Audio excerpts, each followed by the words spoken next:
ఉమ్మడి తూర్పుగోదావరి జిల్లాలో వినాయక చవితి ఉత్సవాలు అంగరంగ వైభవంగా కొనసాగుతున్నాయి. ఉదయం నుంచి గణేష్ మండపాల వద్ద ఆధ్యాత్మిక శోభ భక్తుల సందడి సంతరించుకుంది. వేకువజాము నుంచే భక్తులు భక్తి శ్రద్ధలతో గణనాథునికి విశేష పూజలు చేస్తున్నారు. మరింత సమాచారం మా కరెస్పాండెంట్ శ్రీరామూర్తి అందిస్తారు. వైభవంగా ప్రారంభమై వేకువజాము నుంచి కూడా భక్తులు పెద్ద సంఖ్యలో వినాయక మండపాలకు అలాగే ఆలయాలకు వెళ్ళి భక్తి శ్రద్ధలతో పూజలు నిర్వహించుకుంటున్న పరిస్థితి ఉంది. అయితే ఉమ్మడి తూర్పుగోదావరి జిల్లా వ్యాప్తంగా ఎక్కడికక్కడే వీధి వీధికి అలాగే వార్డుకి గ్రామాల వారీగా అనేక చోట్ల గణేష్ మండపాలు చాలా ఆధ్యాత్మిక శోభని సంతరించుకున్నాయి.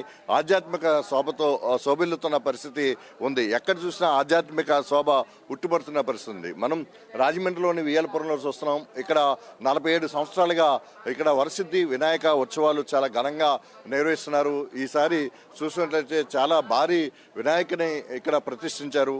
ఇక్కడ ఉదయం నుంచి కూడా వినాయక చవితి పూజా కార్యక్రమాలు చాలా ఘనంగా ప్రారంభమయ్యాయి. ఇక్కడ ఈ పందిరిలో అనేక మంది భక్తులు తరలి వచ్చి ఇక్కడ పూజలు నిర్వహించుకుంటున్న పరిస్థితి ఉంది.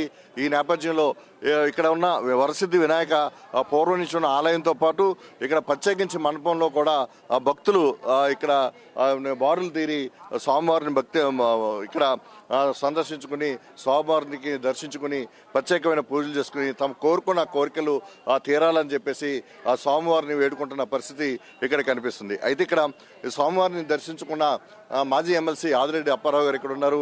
చెప్పండి, ఈరోజు వినాయక చవితి ఉత్సవాలు రాజమండ్రిలో ఎట్లా ప్రారంభమై ఈ వియ్యలపురంలో ఈ వరసిద్ధి వినాయక నవరాత్రి మహోత్సవాలు ఎలా జరగబోతున్నాయి?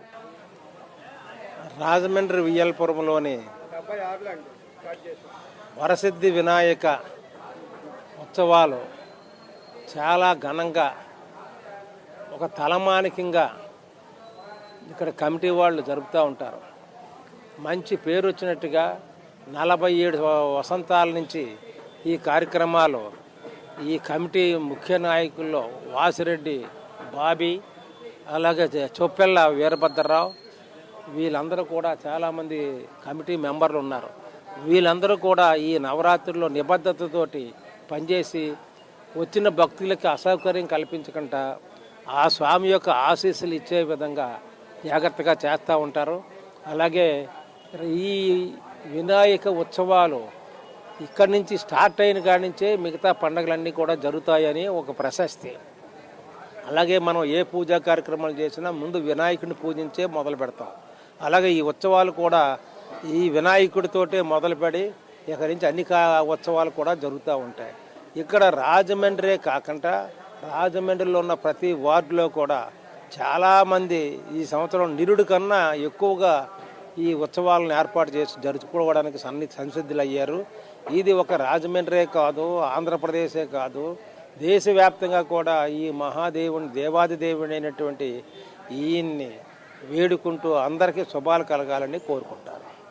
చెప్పండి, ఇక్కడ ఈ నిర్వహణ ఎట్లా జరుగుతుంది? ఈ మొత్తం ఈ 9 రోజులు ఎలాంటి కార్యక్రమాలు ఏర్పాటు చేస్తారు? ఈ 9 రోజులు మొత్తం ఒత్తి దైవాత్మక కార్యక్రమాలు మాత్రమే ఉంటాయండి.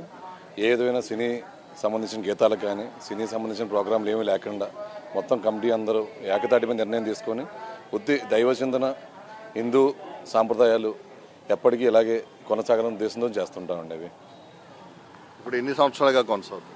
ఇది 47వ సంవత్సరం అండి. మేము గతగా కమిటీ నుంచి ఈ కమిటీ తీసుకుని ఇప్పటికి 12వ సంవత్సరం మేము చేస్తుందండి. ఇప్పుడు కూడా నిర్వాహకంగా ఆదిరెడ్డి అప్పారావు గారు అలాగే పేటలో పెద్దలు అందరి సహకారంతో ప్రతి సంవత్సరం ఇదే కాకుండా భారీ అన్నదాన కార్యక్రమం, ముఖ్యంగా ఒక 15,000 మందికి అన్నదానం చేసే కార్యక్రమం మా దగ్గర నుంచి మేము చేసుకునే మెయిన్ కార్యక్రమంలో అది ముఖ్యం అండి. అలాగే 22వ తారీఖుని భారీ ఊరేగింపు, స్వామివారి భారీ ఊరేగింపుతో కార్యక్రమం ముగిస్తాం. ఇది ఇక్కడ గణేష్ మండపాల్లో చాలా ఉత్సాహంగా చాలా ఆధ్యాత్మికంగా ఆనంద ఉత్సవాలతోటి ఈ పండుగను జరుపుకుంటున్నారు. ఈరోజు ఈ వినాయక చవితి పండుగతోటే మొత్తం పండుగలన్నీ కూడా ప్రారంభమవుతాయన్న ఉద్దేశంతో చాలా భక్తి శ్రద్ధలతో మహిళలు కూడా ఉదయం నుంచి ఇళ్ల దగ్గర కూడా ప్రత్యేకంగా స్వామివారి వ్రతాలు చేసుకుంటున్న పరిస్థితి ఉంది. ఈ పూజల తర్వాత మళ్ళీ సాయంత్రం ఈ మండపాలకు చేరుకుని పెద్ద ఎత్తున స్వామివారిని ఎక్కడికక్కడే దర్శించుకుని పూజలు చేసుకునే పరిస్థితి ఉంటుంది. ఇక్కడ పూజా కార్యక్రమాలు కొనసాగుతున్నాయి. ఈరోజు ఎట్లా జరిగింది, ఎలా ప్రారంభమైంది వినాయక చవితి కార్యక్రమం?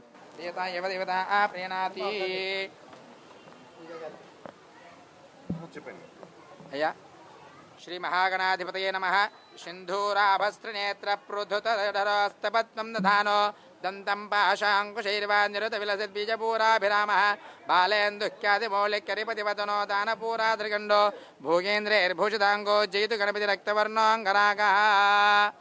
సకల విఘ్నాలు తొలగించినటువంటి మహాగణాధిపతి యొక్క మహాత్మ్యంతా కూడా శ్రీ వరసిద్ధి వినాయకుడైనటువంటి శ్రీ వీరేశృంగాపుర గ్రామంలో ఉన్నటువంటి శ్రీ వరసిద్ధి వినాయక స్వామివారి ఆలయం వద్ద గత సంవత్సరాలుగా కూడా స్వామివారికి విశేష ద్రవ్యాలతో విశేష ఫలరసాలతో కూడా చక్కగా పంచామృతాలుగా అభిషేకం గావించుకుని మండపారాధన చేసిన తర్వాత చక్కగా ఈ యొక్క ఆగమోక్త ప్రకారంగా విఘ్నేశ్వర పూజ, పుణ్యాహవాచము, పంచగవ్యారాధన, కలశస్థాపన, అఖండ దీపారాధన, అంకురారోపణ, అగ్ని ప్రతిష్టాపన చేసుకుని చక్కగా ఈ యొక్క మహాగణాధిపతి యొక్క కలశస్థాపన జరగడం జరిగింది ఇప్పటివరకు కూడా. అలాగే సాయంత్రము ఈ యొక్క భక్తులతో మహాగణాధిపతి యొక్క దర్శనార్థమై అందరూ కూడా వచ్చి అందరూ స్వామివారి దర్శించడం వల్ల సకల కార్యాలు దిగ్విజయం చెందుతాయని చెప్పి నమస్కారం చేసుకుంటూ, అలాగే స్వామివారికి ఈ నవరాత్రుల్లో విశేషముగా 1,00,000 గరికి పూజ, అలాగే 1,000 మంది భక్తులు కలిపినటువంటి మహిళల జೊತೆ కుంకుమ విలేపన పూజ, సరస్వతి పూజ, మరి లక్ష్మీ గణపతి హోమములు ఈ యొక్క కార్యక్రమాల్లో 9 రోజుల్లో కూడా ఈ యొక్క కార్యక్రమం జరిపించబడి జరుగుతుంది. కాబట్టి అందరూ కూడా ఈ యొక్క మహాగణపతిని నమస్కారం చేసుకోవాల్సిందిగా కోరుచున్నాం. ఇది స్వామివారి పూజలు చేసుకోవడం ద్వారా విఘ్నాలన్నీ తొలగిపోతాయని చెప్పేసి ఇక్కడ భావిస్తుంటారు. ఈ రోజు నుంచి కూడా ఈ 9 రోజులు కూడా అనేక ఆధ్యాత్మిక సాంస్కృతిక కార్యక్రమాలు కూడా అనేక పందిరులు ఏర్పాటు చేసి వస్తుంది. అయితే ఈ నెల 22వ తేదీన అలాగే గణేష్ నిమజ్జనోత్సవానికి కూడా పెద్ద ఏర్పాట్లు చేస్తుంటారు. రాజమండ్రి గోదావరిలో ఇక్కడ నిమజ్జనోత్సవం కూడా చాలా భారీగా నిర్వహిస్తుంటారు. మొత్తం ఉమ్మడి తూర్పుగోదావరి జిల్లా వ్యాప్తంగా అన్ని వినాయక మండపాలు కూడా చాలా ఆధ్యాత్మిక శోభిలుతూ ఇప్పుడు కనిపిస్తూ ఉన్నాయి. ఇది ప్రస్తుతం తాజాగా రాజమండ్రిలో ఉన్న పరిస్థితి. కెమెరామెన్ రామకృష్ణతో శ్రీరామూర్తి, ప్రైమ్ న్యూస్, రాజమండ్రి, విఎల్పురం, వరసిద్ధి వినాయక